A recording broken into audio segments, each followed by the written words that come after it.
तो बच्चों मैं आप लोगों को समझा रहा था कि मार्केटिंग की जो फिलोसॉफीज है वो किस तरीके से चेंज हुई है, कैसे कैसे जो है इनिशियली हम जो प्रोड्यूसर है या इनिशियली जो कोई मार्केटर है वो क्या सोचता था और धीरे धीरे उसका थॉट प्रोसेस किस तरीके से चेंज हुआ।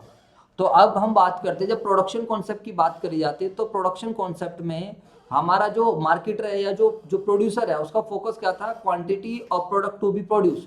मतलब मेन चीज क्या है कि मैक्सिमम यूनिट्स बनाइए, आप ज़्यादा से ज़्यादा यूनिट्स बनाइए, इकोनॉमीज ऑफ स्केल को यूटिलाइज कीजिए सो दैट आपका प्रोडक्ट अफोर्डेबल हो, सो दैट आपका जो प्रोडक्ट है वो सस्ता रहे।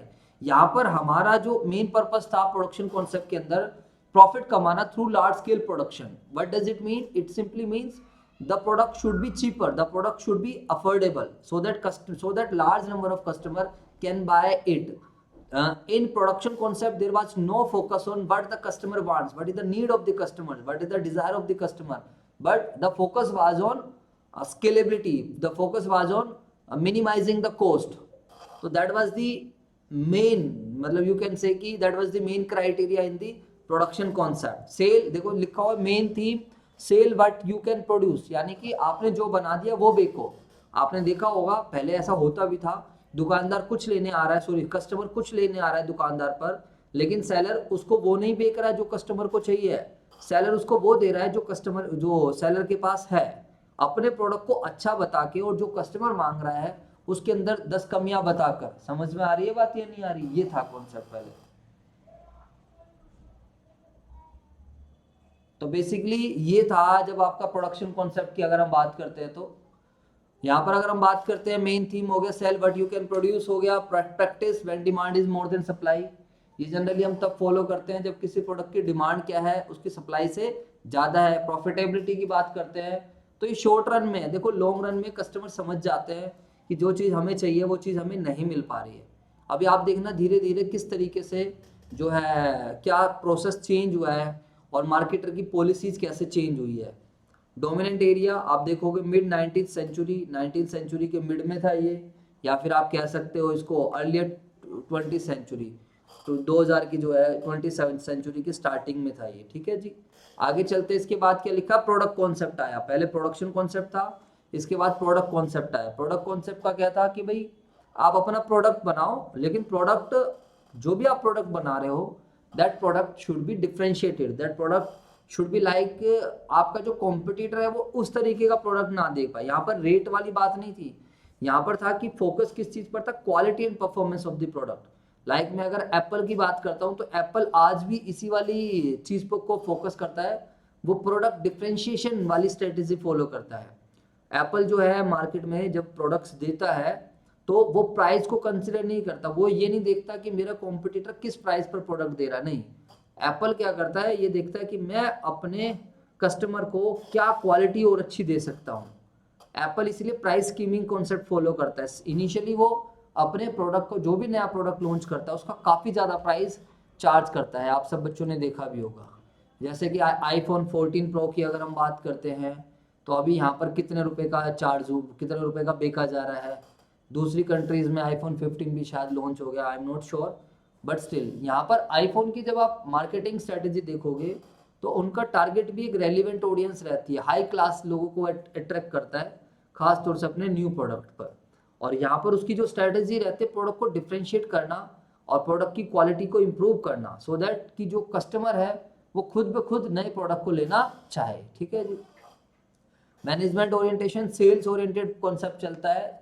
सेल वर्ड यहाँ पर भी थीम आप देखोगे sell what you can produce वाली बात है। ये नहीं है कि कस्टमर क्या चाह रहा है, ठीक है प्रोडक्ट को क्वालिटी दो, अच्छा बनाओ, बेस्ट बनाओ, बट प्रोडक्ट कॉन्सेप्ट के अंदर भी ये है कि sell what you can produce when superior practice when superior product is demanded. तो मतलब आप ये कह सकते हो कि क्वालिटी कॉन्सेप्ट प्रोडक्ट कॉन्सेप्ट कहाँ पर चलता है ज़्यादातर, जब आपका सुपीरियर प्रोडक्ट की डिमांड करी जा रही है। सुपीरियर प्रोडक्ट का मतलब क्या है, अच्छी क्वालिटी का प्रोडक्ट मांगा जा रहा है। शॉर्ट टर्म प्रॉफिट्स है, ये 1930s में था, बट ऐसा नहीं है, आज भी कुछ कुछ एंटिटीज प्रोडक्ट कॉन्सेप्ट पर काम करती है। इसके बाद हम चलते हैं सेलिंग कॉन्सेप्ट। सेलिंग कॉन्सेप्ट के अंदर क्या आया कि भाई सेलिंग एग्जिस्टिंग प्रोडक्ट्स, यानी कि आपके पास जो प्रोडक्ट है उसको आप सेल कीजिए। यहाँ पर आपका प्रोडक्ट चाहे कैसा भी हो, बट आपको क्या करना है, जो है मार्केटिंग करनी है, आपको प्रमोशन करनी है, आपको लोगों के दिमाग में उसी प्रोडक्ट को अच्छा सेट करना है, उसके लिए आपको अच्छे लेवल पर क्या करनी पड़ेगी, मार्केटिंग करनी पड़ेगी।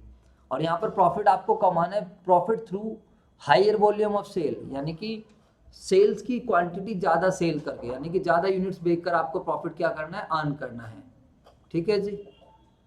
इसके बाद अगर हम बात करते हैं profit through higher sales volume, sales oriented, sell what you have. यहाँ पर क्या है कि भाई सेल व्हाट यू हैव, जब हम सेलिंग कॉन्सेप्ट की बात करते हैं तो वो बेचिए, मतलब वही बेचो जो आपके पास है, सेल व्हाट यू हैव। ठीक है जी। प्रैक्टिस क्या है, when supply is more then demand, जब सप्लाई आपकी डिमांड से ज्यादा है तो प्रैक्टिस ये हो जाएगी। उसके अलावा अगर हम लोग आगे चलते हैं, और क्या था मेरे दोस्तों इसके अंदर, शॉर्ट रन, ये भी शॉर्ट रन ही है। यहाँ पर 1960s में सेलिंग कॉन्सेप्ट चलता था।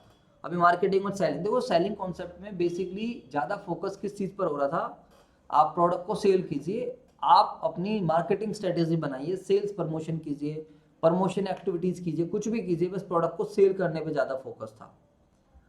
ठीक है ना। क्वालिटी प्रोडक्शन कॉन्सेप्ट में आप प्रोडक्ट की क्वालिटी डिफ्रेंशिएट कीजिए, प्रोडक्ट क्वालिटी बढ़िया प्रोवाइड करा दीजिए। थीम ये मान लीजिए आप, प्रोडक्शन कॉन्सेप्ट के अंदर क्या था कि आप लार्ज यूनिट में गुड्स को प्रोड्यूस कीजिए, और लार्ज यूनिट्स में जब आप गुड्स को प्रोडक्शन करोगे तो इकोनॉमीज ऑफ स्केल का आपको बेनिफिट मिल जाएगा।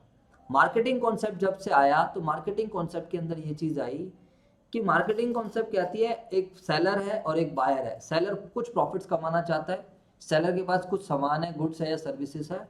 बायर अपनी जेब में पैसा लेके घूम रहा है, बायर की अपनी नीड्स है, बायर की अपनी वांट्स है, बायर अपनी नीड्स वांट्स को सेटिस्फाइड करना चाहता है। तो बायर अपनी नीड्स एंड वांट्स को सेटिस्फाइड करने के लिए कुछ अमाउंट देने के लिए तैयार है, जिसको हम कंसिडरेशन बोलते हैं। लेकिन वहीं पर अगर हम बात करते हैं सेलर को प्रॉफिट कमाना है, तो बायर की नीड एंड वांट सेटिस्फाइड होगी तो बायर पे करेगा। तो मार्केटिंग कॉन्सेप्ट में ये सोचा गया कि मार्केट को क्या चाहिए, कस्टमर की नीड एंड वांट्स क्या है, मतलब फोकस किस चीज़ पर करा गया, satisfaction of customer needs. Customers की नीड्स क्या है उसको, उस पर अपनी थॉट प्रोसेस लगाई गई। मतलब पहले मार्केट को एनालाइज करा गया, मार्केट के बारे में जाकर सोचा गया कि कैसे चेंजेस आ रहे हैं कस्टमर की नीड्स को। जैसे कि आज के टाइम अगर आप देखोगे तो ज़्यादातर मार्केटिंग कॉन्सेप्ट चल रहा है बेसिकली, अगर आप देखोगे तो सोशल मार्केटिंग। तो मैं ये नहीं कहूँगा कि लोग इतना ज़्यादा कि सोसाइटी के वेलफेयर को भी कंसिडर करके मार्केटिंग करते हैं। मार्केटिंग और सोशल मार्केटिंग में बस इतना डिफरेंस रहेगा, सोशल मार्केटिंग में क्या होगा, कस्टमर की नीड को देखा जाएगा, कस्टमर की सेटिस्फैक्शन को देखा जाएगा, बट साथ के साथ सोशल वेलफेयर को भी कंसिडर करा जाएगा। ठीक है जी, ये चीज़ है।